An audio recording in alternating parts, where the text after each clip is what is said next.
大家好，歡迎收睇《快情看房》，我係陳飛機。咁今日我哋嚟到大阪嘅北面旗面市嚟睇一個分讓嘅一戶建。咁呢個係一個中古嘅一戶建嚟嘅，喺2017年建成。咁我哋睇下周邊先。周邊我哋會見到好多都係差唔多樣嘅，差唔多設計嘅。呢一種就係日本，亦都係一種獨有特色嘅分讓嘅一戶建。咁通常咧發展商會攞整片嘅大土地，然之後會起唔同嘅差唔多特色嘅呢啲一戶建，咁然之後就全新咁樣賣俾買家嘅。咁上一手嘅業主咧，其實都住咗唔係好耐嘅啫。咁呢度喺2017年建成嘅，咁上一手業主估計喺2018年入伙之後，都係住咗講緊少少嘅時間，咁賣出嚟，所以入邊咧係比較新啲嘅，而且入邊嘅機能咧，亦都同我哋平時睇開嘅一戶建都有啲唔同嘅喎。好啦，我哋入去睇睇啦。咁大家咧就見到咧呢度有個停車位。咁呢度咧可以打橫擺一架車之餘，另外仲有個位咧就泊咗另一架車。咁大家都見到啦。咁呢度其實就可以總共都係泊到兩架車嘅。好，我哋入去睇睇啦。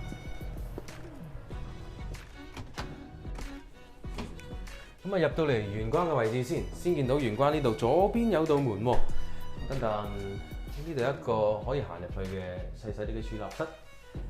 咁嚟到呢邊，見到呢度有個鞋櫃嘅位置啦。咁呢個玄關咧，佢隔離都設計得好靚嘅，有一個咁嘅玻璃窗仔。咁成個感覺咧，比起其他我哋睇一戶建都會高級咗啲嘅。咁行入嚟呢個大廳啦。咁大廳四正正啦，後邊係廚房嘅位置，右邊一見到嘅就係一個和室嘅位置。咁採用咗嘅都唔係話我哋普通見到嘅傳統嘅榻榻米，係用咗呢個琉球嘅榻榻米。所以係睇落去會比較新淨啲。望出去呢個景色，喺度飲翻杯茶，都幾寫意㗎。好啦，我哋再去個廳度睇睇啦。見到個廳咧，呢一邊全部都係落地嘅玻璃窗。轉頭我會介紹下呢間屋咧有啲咩嘅特別嘅機能嘅。以前我哋去睇樓又好，或者我哋去住一戶建咧，我哋離開嘅時候通常會將個鐵閘拉落嚟嘅。防止晒入嚟，或者係保安個理由啦。次次咁樣都好嘥氣嘅，有陣時冇力嘅時候，我都會覺得幾費勁嘅。但係唔緊要，你睇下呢邊成排電掣。好啦，大家見到呢度一排咁嘅掣啦，咁有咩功能咧？譬如有呢個防盜功能啦、保安功能啦，呢個犀利啦，呢個係太陽能功能。呢個屋頂上面係有太陽能嘅發電板㗎。呢個仲係 Kyocera 京瓷製造嘅添。右邊呢個咧就係地暖啦。地下係有呢個暖房嘅。冬天都唔使驚腳冰嚇，冬天都唔使驚隻腳會凍親，冬天都唔使驚隻腳會凍親啊！下邊呢度咧亦都有呢個門鎖嗰個功能啦。呢啲簡單講，呢度就係照明系統啦嚇。開呢個成間屋嘅燈嘅。右邊呢個犀利啦，呢個好好玩啦。頭先我講到嘅。好啦，大家即刻過嚟睇睇，大家見唔見到自動降落？唔使麻煩啦，我哋成日又要開窗手拉，免卻咗呢個麻煩，同埋真係幾高級幾方便嘅，我個人都幾中意嘅。咁呢間屋嘅機能咁犀利咧，源自於呢一間開發商、發展商係日本好有名嘅積水 house 嘅一間開發商嚟嘅。好啦，咁我哋先講下呢個大廳同埋成個有咩感覺啦。大家睇下出邊呢一度，佢有個好似小農地咁樣嘅，其實係一個花園仔嚟嘅，你可以自己種自己中意嘅花花草草又得。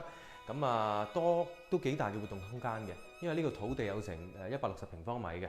好，咁我再睇下個廳上邊呢度啦。正常我哋好多時候日本都唔會話做天花腳呢啲嘅，咁呢度做咗一個入嵌式嘅天花燈，睇落去成件事就高檔咗好多嘅。再跟落嚟呢邊睇下個廚房啦。廚房日本好興嘅呢啲 counter kitchen 啦嚇，嚟到呢邊同樣好長好大嘅一個廚房。3個明火嘅爐頭，亦都有洗碗機。後邊咧亦都做咗一個櫥櫃。見到下邊啦，垃圾分類嘅垃圾桶啦。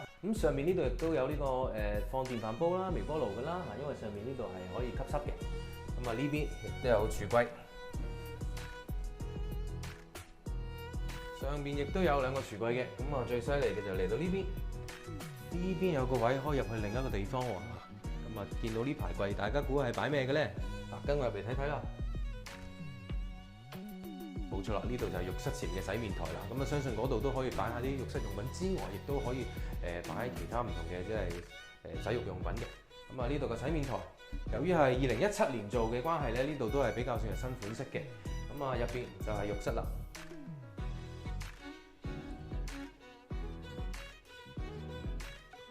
咁啊，呢個浴室亦都係啦，同普通嘅浴室一樣啦。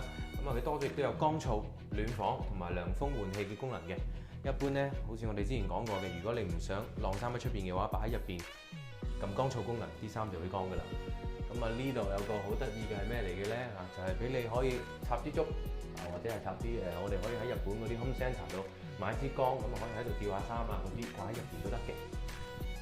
好，咁我哋上去2樓介紹之前，去睇埋個最後嘅廁所先。個廁所係有自動開燈功能㗎，咁啊亦都幾寬闊個廁所。好啦，我哋上嚟2樓睇下啦。咁啊2樓好簡單，3間房。咁但係一個地方係比較特別啲嘅，鏡頭。冇錯啦，就係呢個空間。呢度係2樓嘅3間房，另外額外一個空間。呢個空間點用咧？大家都可以諗一諗。上面亦都好似下面洗面台咁樣，亦都有呢個可以吊衫嘅位。呢個空間亦都幾大嘅。咁我相信咧，你見到呢度有個電視機嘅天線位，可能真係俾你喺度擺個電視機喺度作一個休憩嘅空間亦都得。咁啊，大家亦都可以好好諗下點樣善用啦。好啦，即刻去睇呢3間房啦。先入嚟睇呢一間房。咁呢一間房係一間帶有陽台嘅、有露台嘅房間。咁啊，呢間房亦都係一個主人房嘅位置。咁啊，雖然呢間房唔算特別大，得6貼，但係都好夠用。而且佢係一個入牆嘅，可以擺下嘢喺度嘅嚇。瞓覺之前可以擺個電話喺度又得。呢個成個設計感亦都唔錯。咁啊，另外咧，佢亦都兩邊有透採光嘅功能。咁啊，透光亦都唔錯嘅。咁我哋去呢間房嘅陽台度睇下啦。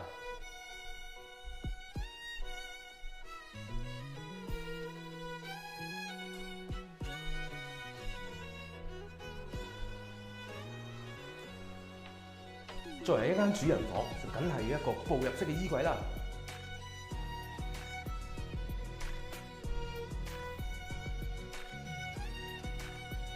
咁我哋嚟睇第2同第3間房啦。咁啊，第2、3間房咧，門口亦都有個廁所嘅。咁啊，夜晚想屙夜尿都好方便啦。好啦，先入嚟中間呢間睇下先啦。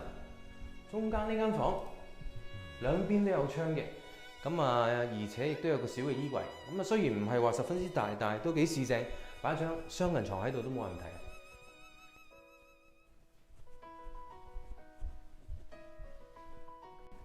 好啦，我哋嚟睇第3間房啦。咁啊，第3間房呢個角落頭嘅位置，一見咧就見到出邊好靚嘅景色，望住成個綠油油嘅山。咁啊，呢間房咧雖然亦都係唔係話特別大，咁但係都有衣櫃嘅。咁啊，今日介紹呢3間房就介紹完啦，我哋落翻去大廳啦。咁今日介紹嘅呢個物件咧，就位於旗面市一個叫彩都嘅地方。咁呢個一戶建咧，頭先除咗我講係一個大手企業製造之外啦，年費亦都比較新嘅，喺2017年嘅10月建成嘅。咁呢度土地面積有170平方米，建築面積有115平方米。